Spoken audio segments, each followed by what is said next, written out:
Good. All right, good. All right, cool. And we are live. Hey, what's up, everybody? Welcome to the Weekly Jargon. I'm Abel Perez, Jose Rodriguez. Rohi Zachariah. and we are the Weekly Jargon crew. And today we're going to kind of give you an earful, which is always the idea, right? But first, let's reflect on last week's show. You gentlemen did a fine job of interviewing Mr. Paul, right? Was that his name? Yeah, Paul Herrick. That's him. Yeah, Paul I Herrick. forgot his correct. last name. Sorry, Paul. Well, first of all, let me just say thank you to Abel because he pretty much produced the whole thing on the back end, and want to appreciate his skill in helping us get that going. So really, thank you. Yeah, and if you're there saying, man, you produced that, not too good of a job there. I pushed a couple buttons now. So tell us a little bit about that, Jose. You had a week to think about it and reflect on that conversation. Are you sold on the use of a financial advisor? You know, in today's age, I still think that if you can, always seek for advice when it comes to investments. You know, we saw this especially with the pandemic, where there was helicopter money coming to everyone, and everybody received a stimmy check, right? They all received a check, and you saw the rise of people investing in Robinhood, for example. Mm-hmm. Not really knowing, but you know, obviously the craze out there. Hey, invest in this, and you had a platform such as social media telling you that hey, these are the stocks that are going to hit. You had a lot of young folks getting into the trading options and what have you.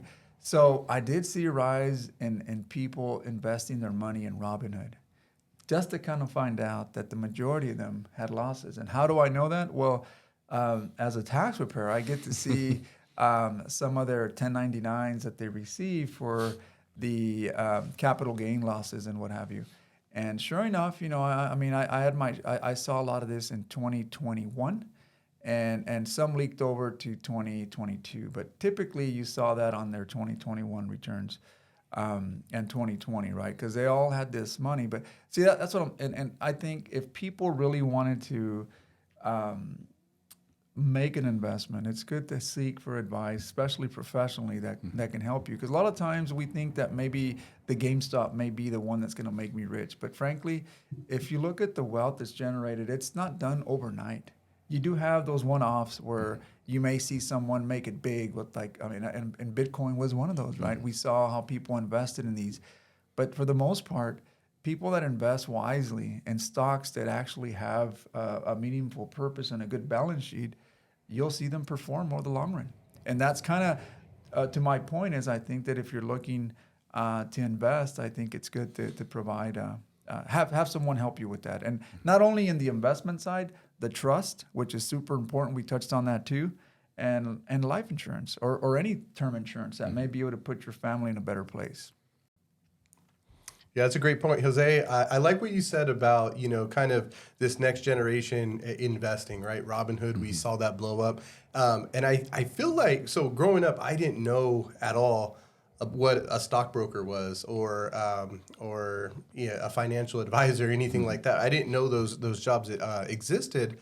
However, I guess you could say thanks to social media, TikTok, Instagram, all these things, you see these influencers who, you know, call them for what they are. I mean, some of them are just trying to get the clicks and they're trying to, you know, get famous through there, portraying a successful advisor or some type of, you know, motivational person. But the reality is they are providing real content, you know, and that content is captivating to younger audiences, and they are saying, wait a minute, I could do this too.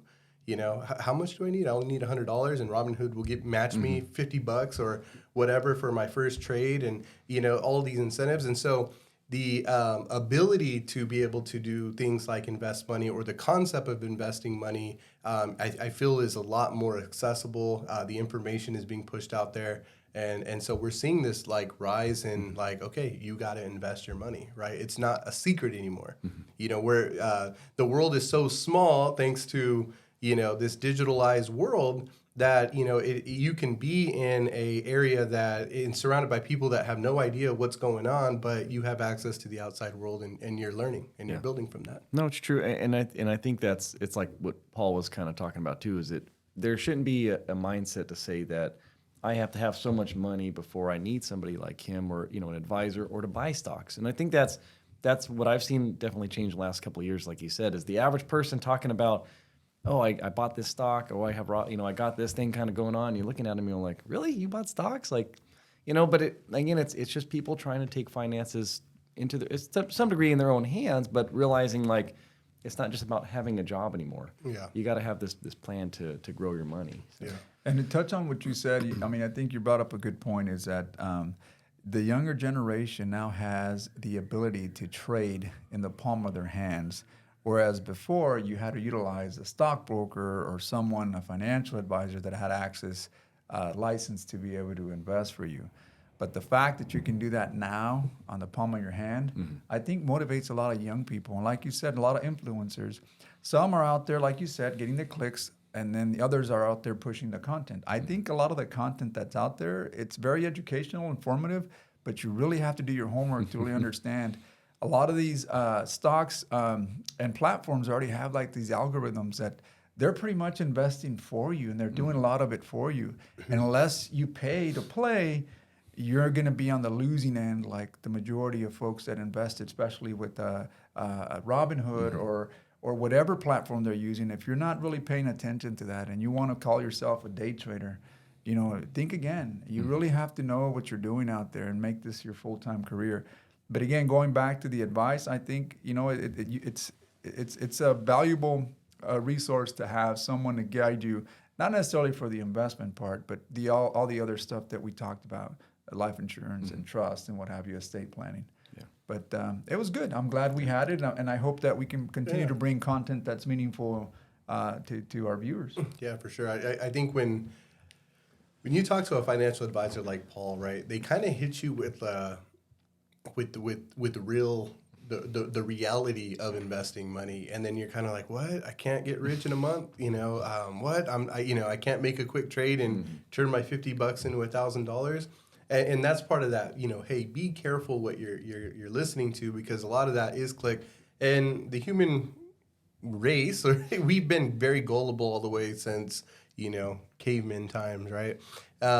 I could imagine, but we tend to be very gullible. We wanted to get rich quick, right? We want to take the easy routes, and that's where you see like the rise in Bitcoin investing, right? Oh, buy $100 in Bitcoin, and you could make $10,000, and we're all chasing that coin. And you mentioned like the GameStop and all of those those schemes, you can call them. But then when you talk to somebody like Paul, it's like, no, we're in it for a long haul. We're talking about the next 5, 10, 15, 30 years of your life, not just the next, hour. We're talking about not just investing the extra $100 you have this month, but how to make you an extra $100 every month, and invest that consistently over the next 10 years. And here's how it grows, right? Here's how we can utilize things like compound interest, everything like that, to grow that pot of money. And so all you individuals out there, great that you're seeking this information from TikTok or Instagram, and it's really giving you a spark of energy towards this. But don't settle for those get rich quick schemes. Certainly do your research. Reach out to somebody like Paul over at it's Bolt Wealth Management. Bolt Wealth Management, and he can really put you on the right track. So cool. What else do we got going on, Rohi?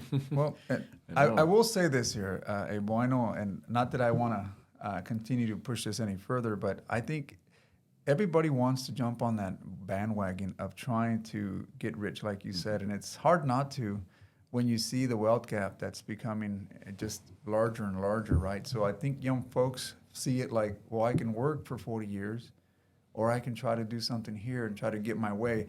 We've seen more millionaires created in the last 2 decades than we have in the history of the U.S., right? Over, just the fact that you have internet, e-commerce, and all these other things that you do, to your point, is that, yeah, you're going to try to generate business online and what have you. But at the end of the day, you still want to be able to, like you said, you're in it for the long haul. And I know that people hate that idea. I was reluctant to do that. I wanted to retire by the time I was 30. I told myself when I was 20, I'm 47 years old, and I'm yet far from that. But just want to make a quick point to that, is that I think more and more people are seeing that this wealth gap is getting so big that they're trying to find ways of making it quickly to avoid all that stretch of work that you really have to do. Yeah, for sure. Wait, good touch on that. Just sprinkle it like Salt Bay. So, oh, no, it's like that. He'll be out at That's the right. at the World Cup. Find Jose at the World Cup in 4 years, and he'll be taking pictures with everyone. There you go. All right, cool. So what else do we have on the agenda there? We were talking. Well, I think that was a recap from last week's show. So if you didn't check it out, go back, check it out. Some good information there. Great foundation was laid. And then I think today we're just going to talk about kind of headline news, right? And kind of the downer, but our reality is there was another mass shooting, and at a school. And I think anytime children are involved, there's about 10 extra layers of sentiment that involves, because most of us can relate. I mean, we each have children at school now, and we couldn't imagine getting that phone call or getting that alert that there's something going on, right? And so so what do we know so far, Jose? Have you done a little bit of research? Well, just based on what I've seen on the news this morning, I mean, it's just people trying to cope with the grief of 6 people dead, right? Three children, and 3 adults. students and 3 staff And members. I think, and I don't say student, I say children, because they're under the age of maybe 15 or something, right? Young kids, Yeah. 9-year-olds, They're I think. 9-year-olds, Yeah. And I mean, I think that really certainly hits home, right? Because like we all have kids, and you only think about that moment. What if, right? And putting that thought in your head, obviously, it's not something that you want to go through or the exercise thereof. But Rohi, I mean, we talk Yeah. about guns all the time. I mean, what do you think? Is this something where gun control maybe needs to be enforced? Or I mean, and I hate to say that, but I mean, I think the more that we see this, there's going to be a bigger push on gun control. Now, the person or the subject that went out and committed this crime, I mean, we can say that there was probably some mental issues there or something happening, or resentment. I think that's the word that I heard, resentment, that may have caused this person to anger and go out and do this atrocity. But again, what do you think of the gun control? I mean, is there... Well, I think there's 2 things. I mean, for one, anybody who's going to go out and shoot people that they don't know, we have to agree that they're mental. That's not a normal thought. There are millions of gun owners that are not shooting people. So to say that I'm going to go out and I'm going to shoot some random people, there's something wrong with you. So I hate to say that, to focus on the gun control, but it's a person issue. It's a mental issue. And the gun control is always, it's like the same thing when we say the war on drugs. Drugs are illegal, but yet there's drugs on the streets all the time. So if somebody has the means, they're going to do it. They're going to find a way. You look overseas to our neighbors over there where they can't have guns, they just stab each other. They'll kill just as many people with a knife. They'll use a machete. Yeah, they use whatever they can because they want to get something done. They're not all there. They've had this thought out. I think the biggest issue, for instance, Biden's going to have, because I know, my dad was saying, well, aren't you worried? What about he's pushing this whole, assault weapons ban, AR ban. Unfortunately, the Supreme Court already ruled it. You can't take these away. You're stuck with them for life now because of this common use firearm thing. So they're not going to go away. He's got to do that to get his votes and get his money and do what he's got to do politically. But you're not going to solve it that way. But I think this is going to be the highlight where they're going to bring in the fact that this person is detailed the fact that they had 2 sites and they chose the weaker site. And that's something I think schools are going to have to get to grips with, to understand that to fight this idea of having somebody with a gun on campus to protect your children is kind of stupid. I mean, shootings like this would have been stopped if they had an armed resource officer, whatever you want to call them, security guard there, and not just rely on, well, we have really tall fences or we have our doors that are locked.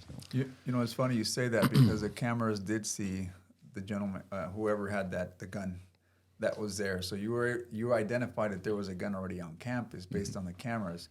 So to your point, maybe if there was an armed guard, that may have prevented some lives. But I mean, again, this is all speculation. Yeah. Well, one thing that just to touch on that whole the response, I do want to commend the local police or whoever it was that responded first, because I think it was only like a 17-minute difference between shots fired and, you know, shooter down.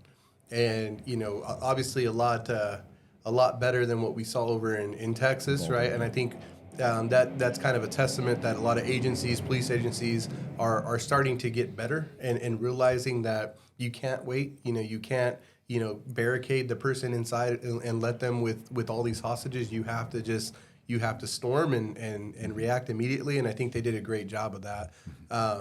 But you know, how do you fight against evil, right? Yeah. How do you, and to your point, we have a serious moral issue, and that's what makes me, that's what's scary. I always say growing up in my life, you know, but that's all the experience I have. So excuse me for doing that, but you know, growing up, I could watch scary movies. And if I felt like it was a person that was causing harm, I felt like, okay, I could watch that. That's not as scary. But when it was evil, you can't fight evil, right? And so like Exorcist, things like that, right? And so when I see people, to your point, when they decide I'm going to go and harm people that I don't even know, you know, just because I have this agenda or whatever, regardless of the agenda, I'm gonna do it, and they actually do it. You can't fight that. There's no amount. I mean, I was reading this morning that there was that there was plans on like the scheduling and everything like that, right? It was actually worked out by this individual, and okay, this is how I'm going to do it. This is the schedule. This is when I should go in, and you know, there's taking some criminology classes. They always tell you, you know, the bad guys are always ahead. They're always 2 steps ahead. Their technology is always 2 steps ahead. Their schemes are always 2 steps ahead, right? We can only respond based off what we see. We say, damn, that person went to those lengths? Now we got to worry about that. Okay, how do we figure that out? All right, we fix that. Excuse me. We fix that. And now they're going to do something else, right? And so there's always going to be an edge that these bad people have because they're willing to take it to that next level. I'll tell you this. I mean, this is, you talk about it today. Well, for one, you know, when this happened, there was also, Madera had a shooting. I don't know if too many people are aware of that, AMP, and there was a shooting, you know, 2 people, and I think they're supposed to be getting the guy right now. So, I mean, we have shootings all the time. The other sad thing is, you know, when we talk about schools, there is a program, it's by the NRA, which you can already tell why most schools don't take advantage of it, but it's the SHIELD program. They will come and they will spend their money and evaluate your school and upgrade your resources and your doors and I mean, they will basically help you secure your school. I know about this because I had a school approach me and, you know, about security and stuff when I mentioned the program. And right away, as soon as you say those 3 letters, they said, no, we can't do it. And I said, you have a program here. They're going to give you money. They're not even going to charge you. They're going to give you money, bring professionals, look at your school, how to, you know, toughen it and harden it and make it, you know, more safe. No, we don't want the money. I think at the end of the day, though, taking the money, does that put you in a position where you have to support? You don't have to support, but no school's going to do that. No school, I mean, even on the local level here, no school is going to say, well, we can get money and make our schools better, but we have to kind of say it's from the NRA. They're not going to do that. Yeah. They're going to rely on the federal government, you know, to say, here's some kind of money, which is going to come with a lot more strings attached. Their money, there was no strings. It's just, you know, obviously, because it's gun related, they don't like when this kind of news comes out because it hurts us gun owners. They want to make sure that they can prevent it as best they can. They're trying to get out in front of the problem and trying to find a solution for it. But like you said, that acronym is associated with the political party, and it's, you know, it's sad. And it's frowned upon. You know, and you know, when you mention that scenario, it reminds me of like Hell's Angels, right? Hell's Angels is a known gang. But they do a lot of good for different communities, right? They're passing out toys during Christmas. They have all these drives, right? But we all know what they do, what their core business is, right? But what do? We support those drives. We're taking selfies with their kids. They're sitting on their motorcycles, all these things, right? And so it's sometimes these organizations are trying to change the look or be proactive and be more supportive of the community. And, you know, it's amazing how we can, you know, a known biker gang, we can give them a chance, but other associations or political, you know, politically deemed entities are frowned upon. So that is interesting there. You know, the NRA in its infancy, or when it first started, I don't think it had any political alliance. It was mainly for gun safety and rifle owners, right, wanting to have an organization that supported, not necessarily gun rights at the time, but I think just advocacy for the game of I'm assuming hunting and all what. But I think in the late 70s, early 80s, I think it started gaining momentum with politics. And I think to this day now, it probably has a negative connotation to some. So, but I do like, Rohi, what you said about, bringing out the facts, because I think, when we hear guns, that's the first thing that people will go to. Well, guns, and the first thing you think is all the negative thoughts that are associated with guns, right? But you made a good point, is that if you look at the facts, how this person got there, whether they did it with the gun or not. I think the easy, accessible weapon of choice was the gun, right? Because the gun is there. And that's where I think, to your point, there's got to be some control in that arena when you know that there's red flags that are saying, hey, this person is not fit. But how do we know? How do we tell that this, how can we infringe on that person's right? Because again, every citizen has a right to bear an arm, according to the law. But we can't tell if they have these symptoms of resentment. In your case, you brought up a good point, is this was premeditated, and they weren't there specifically for anyone specific. It was more so, let me pour out this resentment in my behavior, and here's what I'm going to do: this act of violence, or this act of shooting someone. I don't care who I hurt. I'm just trying to be loud so that you hear my cause or my resentment. But that in itself, obviously, doesn't really reflect on every individual gun owner, because every other gun owner that has some training or something probably sees it differently. This person has just put more pressure on me even carrying my gun now, because now I'm going to be looked at like the devil, right? Kind of to your point, the evil. But I think that in itself, it's good to really highlight that there's something there that not everybody possesses. But I think maybe this resentment, this thing that's going on, I don't know if it's cyberbullying or bullying at school, or the fact that there's a gender identity or something that's happening that's causing the uproar. It's a trend, right? And anything we do, there's a progressive behavior, where if you drink one cup of coffee a week, eventually they'll turn into two, and then one a day, and then you might be drinking 2 cups of coffee a day, right? You grow these, you progress in the amount of consumption you have, and we saw that with media, right? Back in the 50s, when TVs were just becoming a thing, they would only show certain things. Elvis was frowned upon because he moved his hips. Now you can turn on the TV and you see it all. You see people basically just with their nipples covered, and just their private areas covered. Everything else is bare, and that's how we've grown. And I want to associate that with the act of the shooter, right? It would almost appear to me, back in, let's say, the 50s, 60s, right? You didn't hear about these things going on. There was still guns back then, right? But life's hard. I'm mental. I have these stresses. I can't handle it anymore. I'm going to take myself out. I'm going to hang myself. I'm going to take myself out. I'm going to write this letter so everybody knows why, I did it. And I'm going to just off with myself, right? It's almost as if the media has, idolized these people who do these shootings or these serial killers. We're going to make a Netflix documentary on you. We're going to we're going to have, kids in high school write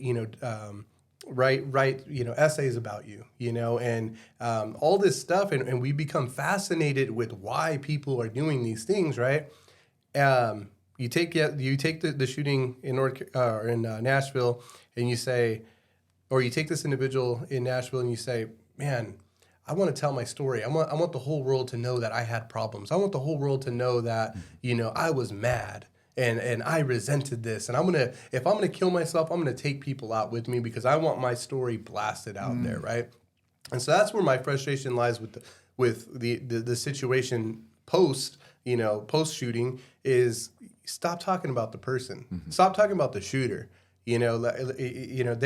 whatever they had going on, we know it was bad. And I'm going to call it evil. They had some evil stuff going on. But I don't care where they grew up. I don't care who the dad is, what the dad says, all this stuff, what the reactions are. I don't want to know anything about the shooter. Don't glorify because him. I don't want to glorify him. I don't want the next person who's sitting there with the pressures of life on their shoulders, who is contemplating, the future of their own lives, to say, you know what, I'm going to do that too. You know what, I'm next. I'm gonna go make a headline. I want to put my name in the history books, right? And that's what I've seen. That's like my take on this whole like progressiveness of like people just it's almost like, suicide by cop, right? You know that this is the way I'm gonna end my life, but I'm too coward to pull the trigger on myself. I'm gonna inflict harm. I'm gonna make it as big as possible. I'm going to die anyway. They're going to come in. They're going to shoot me. They're going to kill me. I'm dead. But I'll have a legacy. Maybe they'll make a Netflix documentary on me like they do with every other, Dahmer and all these big serial killers, right? Yeah.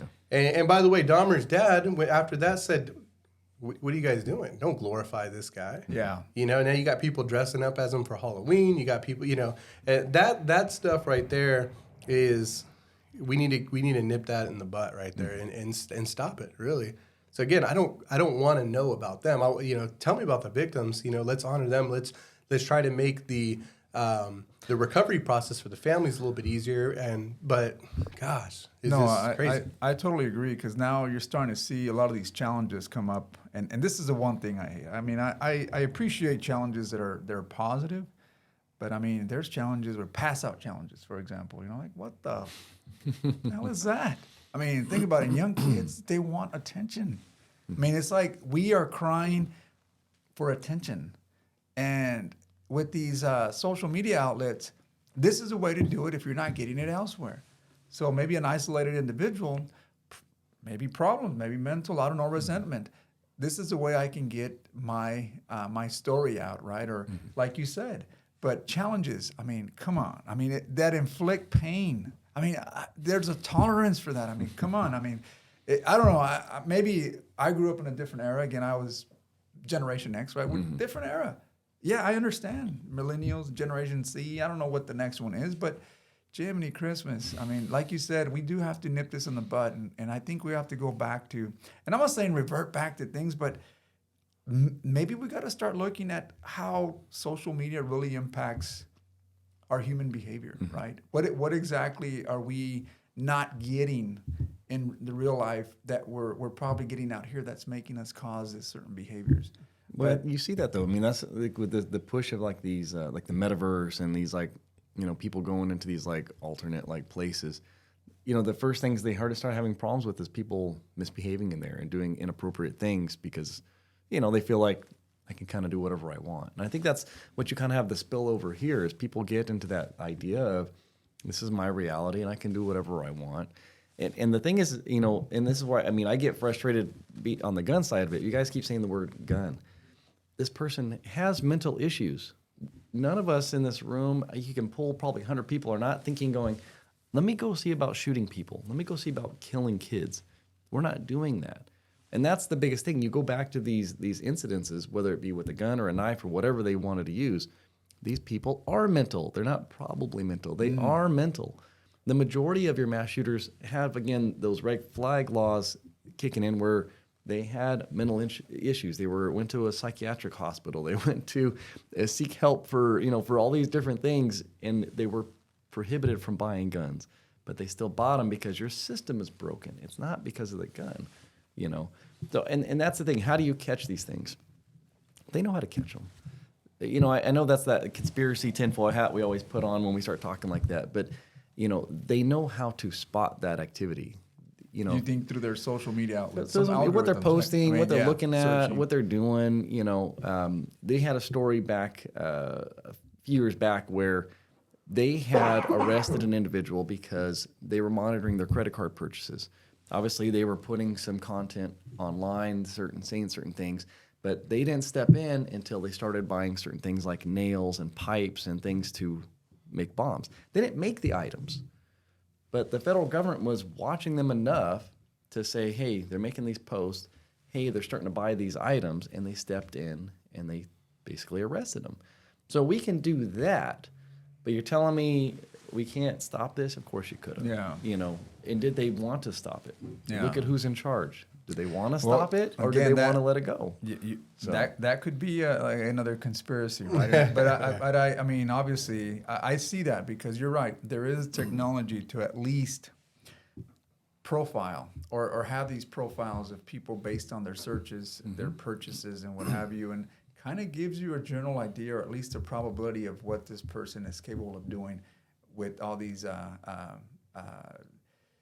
don't want to say all these algorithms that are factored into a profile, and they said, well, this guy's likely to such and such, right? And I don't know, maybe a shopper, an impulsive buyer, a gambler, or something. You can identify people based on that, and that's a scary thing. Is that data I mean, I've seen it in sci-fi movies, right, where you can almost predict that this person's gonna do this and that, right, and you arrest him in the future, or you arrest him for a crime that he's gonna commit in the That's a future. good movie, But yeah. I mean, I don't know, it's kind of weird.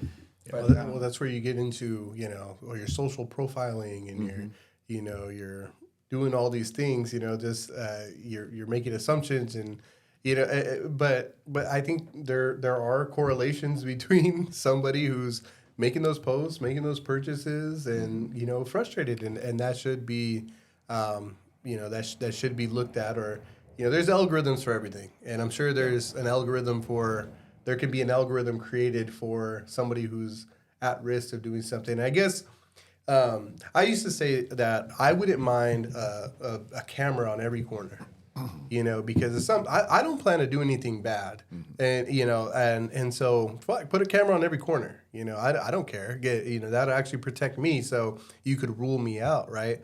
And then somebody said, well, what about like hackers of cameras? And what if somebody put your face on a person? And you knew it wasn't you, but they said, yeah, we have you on camera right here doing this, right? That's also a movie. Again, bad people are always 2 steps ahead, right? And so, there's all sorts of things. If somebody knocked on your door and said, hey, Rohi, we saw these purchases, we saw this, and that. We're going to shut down your business, and, we're going to go through a full investigation. It might take 6 months to a year. Where is the... I'm just saying, if this what the person hell? would have been posting on Facebook about, I'm going to go kill Joe Biden, I'm going to go shoot him right now and purchase those same guns, I guarantee you the FBI would have been at their door and locking that person up. Yeah. You know what I mean? That's my point.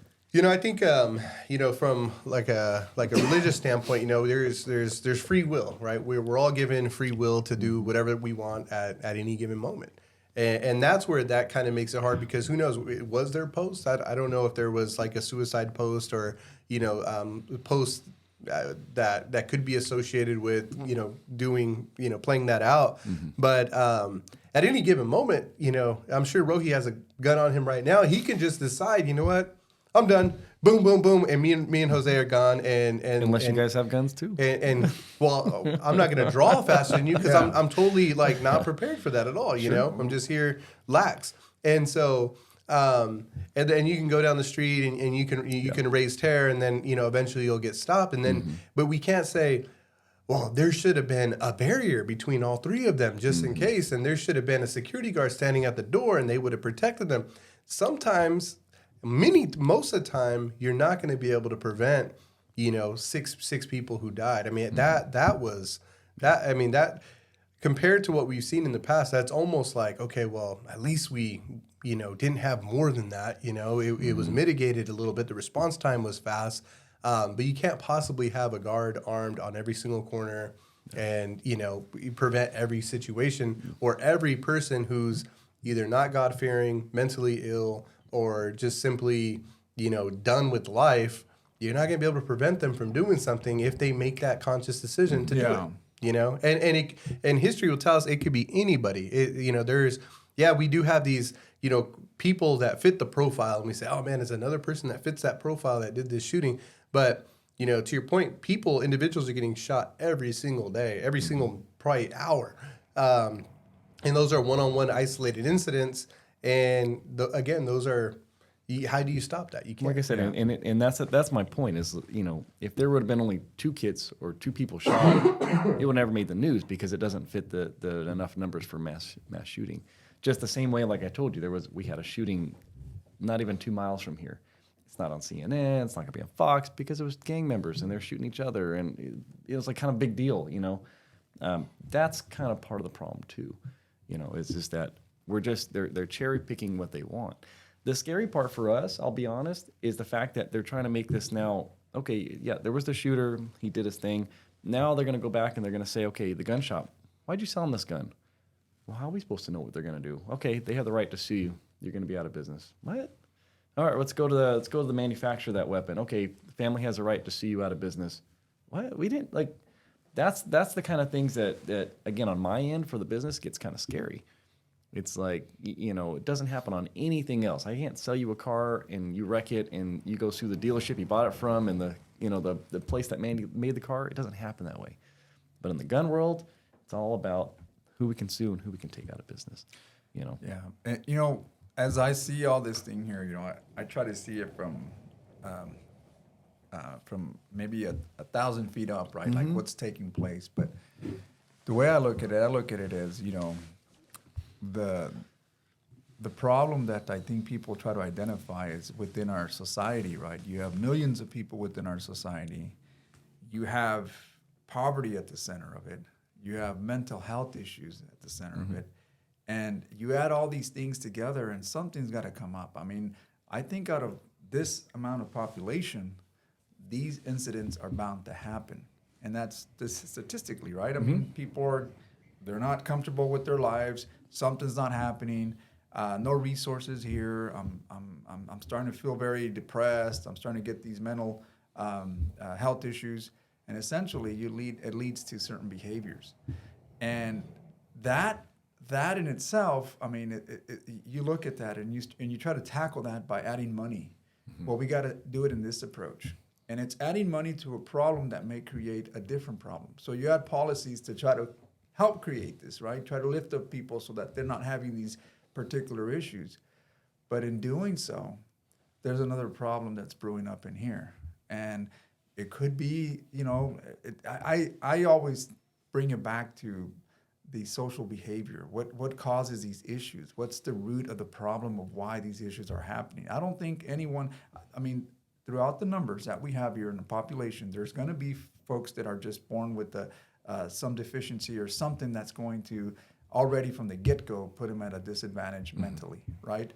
But there's also a huge amount of people that somehow are the social economic status puts them there, right? And I think you see an effort in our government to try to help bring people up, but at the same time, you're forgetting about a different issue that's out here, and you're trying to put band-aids in all these issues, and sometimes, you know, I think it leads to the bigger problems that we have today. I mean, I don't know. I mean, there's a lot of fear that's going on now, whether it be guns, whether it be this, whether it be that. I mean, shit, man. I mean, I the more I see the news, I mean, I feel like I should be afraid of everything, just coming to work. But that's an easy answer. It's the removal of God in your life. Yeah. You know, you want to turn on the Christian channel now, but this is what it is. I mean, you talk about 50s and 60s, why we didn't have this? Because God was in school. It was in, you know, most people were going to church. You know, nowadays, it's like nobody goes to church. Nobody has any faith. Nobody has anything. So it's back to, like you just said, I'm scared. I don't know what to do. You're relying on yourself. And as a religious person, that's every Sunday I get to see Abel over here. You know, that's something that we learn about every Sunday. Oh, so you're throwing this at you know, me? Let me get on this side of the room. I just attend a different church. No, if you believe in something, just believe in something, you know. But there used to be an old I'm not that old, but, you know, you watch it in movies or you hear about it. But, you know, the question, you know, are you God-fearing, you know? And that was, can I trust you? You know, because if the answer is yes, you're God-fearing, that means that, you know, you're going to potentially abide by these, whether they're commandments or whatever religion that you have, but you have some type of like moral foundation. Exactly. And I can trust that, okay, well, you're not going to stab me in my back, literally, when I turn the other way, and you're not going to steal from me. You have a little bit of code of ethics there. And so again, whatever it might be, whether it's Christianity or, you know, whatever, you know, if you have this moral foundation, I think you're better off, and you can kind of understand you know, there's a higher consequence, you know, other than, oh, the law, F the law, I don't care about the sheriff, whatever the case may be. But if there's this higher power that you believe in, and you have to answer to that higher power, it's going to persuade you to make better decisions. Well, it's a group effort, because once you do that, it's not what you have now, which is the me. This is the me mentality. This is what's best for me, and I could care less about you. Where, you know, that's where that morality kicks in. If you say it's not, we're a group, and how can I help you? Jose, you need help? I'm here for you. You know, because that's part of what we're taught. You know, but again, like I said, that's been removed. That's not in the schools. I don't care. It's not just necessarily what religion you're teaching. It's just that all of those religions have a foundation of we work together, we respect each other, we take care of each other. It's not there. Yeah, you know? no, I agree with the moral foundation. I think that's huge, whether it be in school or at home or even our society for general. But I do think that given the freedom that they have, I mean, people have expressed their religious beliefs, whether it be a higher power or a specific object or what have you. But I think they go on in different directions that kind of separate them from that moral foundation that we all talk about. But no, I totally agree that the moral foundation is key, because I think that's how people in a society or a group of people, congregation, so to speak, come together, work for one common goal, and try to raise every child, like they said, right? It takes a village to raise a child. Mm-hmm. And I think we've kind of separated from that. And now, like you said, it's the individual. Who's looking after that individual? Mm-hmm. Well, let's talk about our community here, right? I mean, there's a huge need. But yet, there isn't anybody talking about, hey, let's congregate around that and let's try to see how we can help these folks. If anything, with media and all, it seems like there's more segregation than there is an effort to try to help these particular individuals that need the most help. And again, it goes back to, well, I have and they don't. So I'm going to take care of what I have because I've worked hard for it, and I can't really expend that energy and try to take care of all these other individuals that are over here, but they're all children of God. Mm-hmm. That mentality isn't there either. And I think that in itself, if we really use that mentality, then I think we can certainly lift people up. We can't take care of all the world, because if we did that, we'd have to lower our standards. We'd have to give up what we have, our homes, our property, because that's the effort that you see in a lot of these countries. You're called to do that. Yeah, but that right. And so nobody wants to infringe on that. Hey, that's I don't want to give that up to be able to help other people. But I mean, I get it. But I mean, we have to look at the whole picture. It says, hey, I'm willing to help, but only up to here. I don't want to stretch out over there because that's just too far for me, and it may infringe on what I already have. Well, the concept of helping somebody else. I mean, there's helping, and then there's doing it for you. Mm-hmm. You know, I'm going to come help you change your tire, Jose, but I mean, you better help me lift the tire, and you better hand me the wrench when I ask for it. And you know, there's things that you have to do on your end in order to allow me to help you. You know, help me help you, sort of thing. And you got to want to help yourself. You know, and I think that's probably where, you know, I'm by no means myself, or nor do I come from a family of wealth that has, you know, land and all this, you know, stuff. But, you know, I could imagine those who do, you know, they've probably experienced a lot of, you know, being burned, you know. Well, I try to help you and you didn't want to help, you know, you didn't want to help yourself, you know, and some people just will never change. And almost the older you get, the more the more experience you obtain of people, and the more you realize, man, some people just won't never change. Some people, you can help them all you can, give them everything, and they'll lose all that. And so I can see that's where that frustration helps. So it's more than just, you know, hey, you got all this money, go help everybody, you know, go, you know, give it up, you know, all this stuff. You know, there has to be a 50-50. And I think honestly more like 25-75, you know, the person who's helping you, let me help you 25%, get you the rest of the way, right? And I think that's where you start seeing impact. But it starts with each individual saying, you know, I want the help. I want to be better. I want to grow. And, you know, I'm gonna pay that forward, and I'm gonna help and show the next person how to get up there. And that's where you start building that community.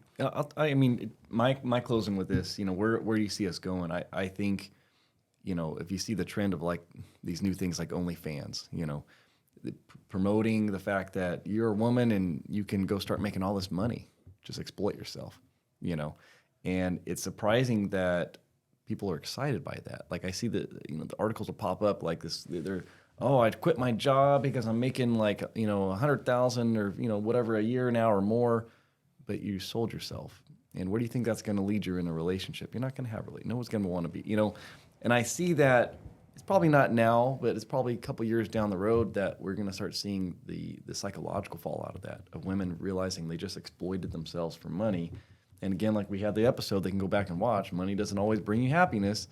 And great, yeah, you made this money, but everybody's seen everything about you on the internet now. Who's going to want to be around that, Yeah. And to that point, too, there's always that initial wave of success. We always use coffee, but, if coffee's always a successful business, but if there's literally one on every other suite space, down Howard, there's not going to be enough for everybody to survive, right? And I see that same concept with, women and men doing things like that. It's like, it's exciting at first, it's like, oh my gosh, you could do this and that. But when there's, you go from 100 options to now, hundreds of thousands of options, now you just diluted that whole business and you're going to see people, it's almost like you're going to have less and less of those success stories. And it's like, man, I'm taking the same risk, exploiting myself and, doing all this stuff, but I'm only making $5,000 a year and, that's not enough. And what did I do? And so that's a good point there. But so you're watching the Weekly Jargon here. We are just talking about topics. We're just kind of jargoning about, right? And we started off, giving a recap of last week where we talked with the financial advisor. So ran through some of that and how, social media is a major part of our society, our world, and it could provide positive influence on people wanting to learn how to invest money and better themselves. It could also be used as a negative as it tells the stories of people who are doing not so good things at all, very evil things. And it could promote them in the wrong way. And they could potentially be using and leveraging social media outlets to gain fame and tell their story. And I voiced my concern about how that could, be a snowball effect and kind of start becoming a thing for people who are doing those challenges. But we're going to wrap up with, we had a conversation 2 weeks ago. We talked about, we talked a little bit about economics, right? So some financial issues and struggles that banks were going up against. And we were also talking about home ownership and things like that. And so there is a new initiative out there that's making headlines, and California has an agency that is providing up to 20% for down payment assistance, right? The Dream for All. It's called Dream for All Equity Share Program, and kind of the quick oversight of this program is it will allow you to get a conventional loan, and with the nature of rates still being relatively high, the nature of housing still being expensive, monthly payments are higher than we've ever seen them, especially here in the Central Valley. And so the concept of being able to obtain 20% from this agency, it's a deferred loan. There's no payments that need to be made. That balance isn't due back until you sell or refinance your house. And they even have an option where you could refinance one time and not be penalized or have to pay that back. So they're truly trying to help individuals who have the challenge of not just needing down payment assistance, but also needing to bring down that payment. Had the opportunity to run some numbers, and compared to an FHA loan, you are saving anywhere from $300 to $700 a month, depending on your purchase price, of course. And then one thing that I wanted to talk about was how you guys feel about they're going to do this for you and give you this program. But on the back end, if you do ever sell your house, they're going to take the difference between what you bought it for and what you sold it for. That's your appreciation. And they want 20% of that. Or 15 if you make under the area median income. So that's a good point, because I think that gives people an opportunity that wouldn't otherwise be able to come in with some skin in the game to now have to say, here's 20%, help you buy a home. question that I have, though, maybe for you, Rohi, is what does that do for that you know, the standard of saying I want to put in some skin in the game, 3% at least, 5%. I mean, now that's no longer there. I mean, the ability to be able to put have this agency help you, is this a better way? I think they're finding solutions. And look, I'm willing to help you with the 20%, not for free, because I want that money back. But in return, I also want a 20% share of the increase in appreciation, to Abel's point. Now, is that more practical? Because you're not just giving it away. You're saying, I'll help you, but I want a piece of your equity now, because since you couldn't do it yourself, maybe we can utilize those funds to be able to help more. What's your thoughts on that? I have two concerns. I mean, for one, we've talked. I love home ownership, meaning that I would love everybody to be a homeowner because I think it strengthens our society. But I think my concern with a program like that is when you say the government's going to give you 20% more. What I don't want to see is now the people selling their homes or the people who are helping sell their homes go, well, just increase it 20%.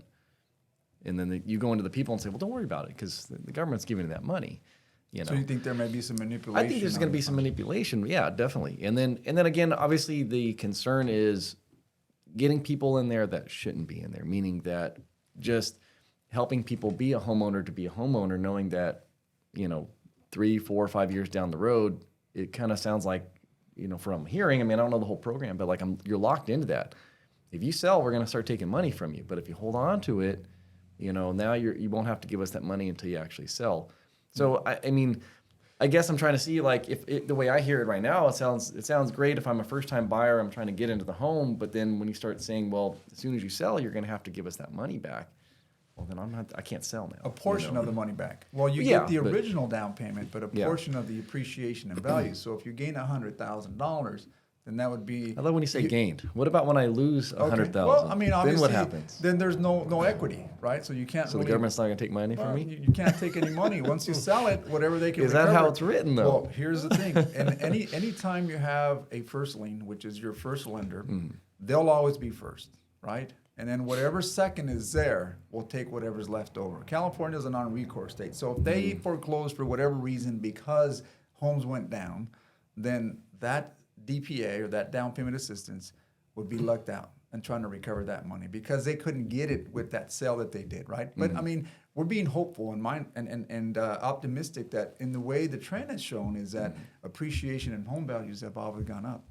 Anywhere from 3.5% to 5%. In the last couple of years, we've seen that huge increase. But I mean, somehow down the line, the way things have gone progressively, we've always seen appreciation in value. Yeah, there may be some dips, but at the end of the day, this is how you get more folks to gain some equity. Yeah. Now, working with the program, a lot of restrictions. It's not an easy, what you saw back in 2004 to 2007, where you can gain 20% and you don't have to show income. No. These are highly regulated, and they keep your debt to income very low.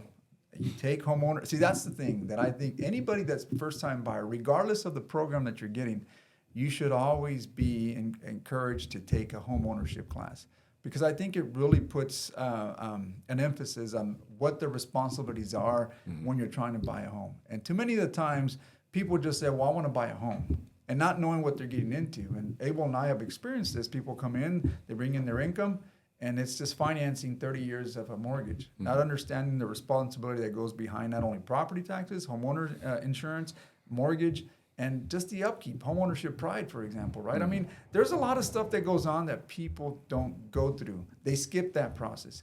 This here requires you that you go through a 2-step process in homeownership education so that you're not a probability of defaulting in the future. You have a high probability of maintaining your home and keeping that home. I'm not sure if you want to add to that, Abel, but that's kind of what I see with this program here. Yeah, I think the as far as to kind of address your questions or your concerns about that, one thing that I've been advising my clients is you have to have a different mentality coming in to purchase this home. You have to realize that this is a program that was built to help you, overcome a deficiency, which the deficiency is you don't have any money. You don't have any down payment money, right? So that's what it's truly for. now TikTok and Instagram and Reels and all this stuff, right? Talk about home ownership and equity and building and generational wealth, all this stuff, right? Um, you can't play the same game as the investors are playing because you are on a kind of a different trajectory, right? So you can't say, okay, I'm going to sell this thing in 3 to 5 years. I'm going to, take this money, roll it over, because you do have that support that you have to pay back, right? And you do have that equity that you have to pay back. So you have to take that in consideration. So it truly is for that first-time home buyer who needs a place to raise their family or themselves, or just, have a place to house. And by the way, you can build equity along with us. We'll give you 80-20, or whether it's 80-20 or 85-15, but it gives you that ability to do that. When I bought my first house in 2009, sold in 2016, I was happy. I had $120,000 of equity that I had built. From between that time, if you look at my savings account, it wasn't that high because I couldn't possibly save that much money, right? Now, if I had to split that 119 with the government, I still would be up ahead, $85,000 or whatever the case may be, right? That would have still been enough to now go out and purchase the new home and do things like that, right? So it certainly still gives you the ability to do that. Now, whether or not it affects the market on the back end, I don't believe it will, because everybody's going to be refinancing at different times. There's only a certain pot of money. I think it's like $700 million that is allocated for this. So they project that to be like 2,500 transactions, right, throughout California. So each of those individuals will be selling their houses at different times. Certainly not enough volume to say, okay, well now this equities or the cost of homes is rising 20% because we're seeing the sales prices go up, right? Now, I do see this becoming a very difficult time for traditional first-time home buyers who are utilizing normal loan programs, because now you're going up against somebody who's playing with somebody else's money, right?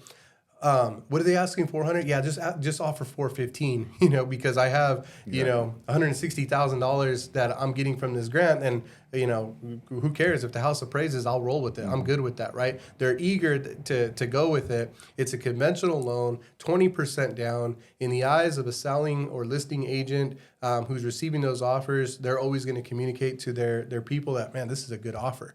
Conventional loan, there's going to be less restrictions on the appraisal, all of those things, right?